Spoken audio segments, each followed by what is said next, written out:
You're all in danger. This spring in March, I opened up my beehive. I've been a beekeeper now for 4 years. I've had 100% losses. And there's no reason. Last summer I requeened. In a hive you have to replace your queens every so often because the old queen doesn't lay as many eggs.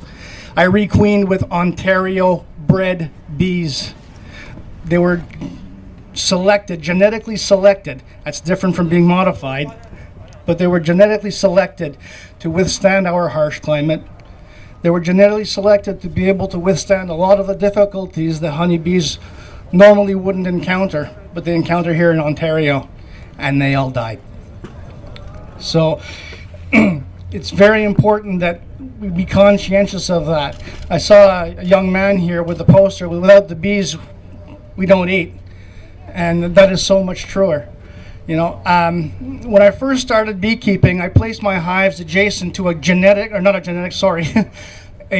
organic buckwheat field. And in your first year with new hives, you're lucky if you get 20 kilos per hive of honey. And between 3 hives, I got 250 pounds. That's about 100 kilos of honey. The following year, I had to relocate because the farmer was growing crops, oats that don't flower, don't produce a nectar. And so I had moved my hives to a farm, and the bees were within flying distance of a corn/soy field. And I saw a degradation in the strength of the colonies as the years went on until this past year when they all died. We have an amazing strength and power in the internet and in Facebook to be able to fight these strong companies like Monsanto. And we need to use this and to get the word out. When I think of Monsanto, I think of the incredible arrogance to actually believe for a moment that you can somehow genetically improve on something that has been in the works for millions and millions of years of genetic selection.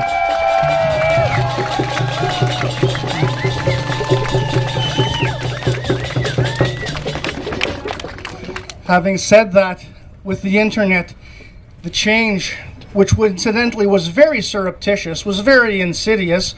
I didn't know GMOs were coming out back in 1994.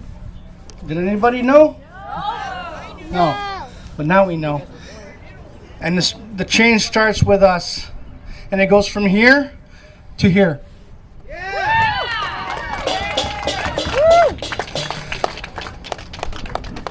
And it does not fall on deaf ears, folks. It does not fall on deaf ears.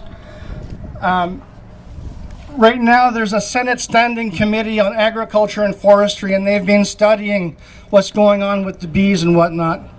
And the senators who are sitting on that committee are very attentive, and they're really paying attention, and they're doing good, hard work, despite what you hear in the media, right? And they are really studying it. The wheels of government move slowly. You can give them a little bit more oomph.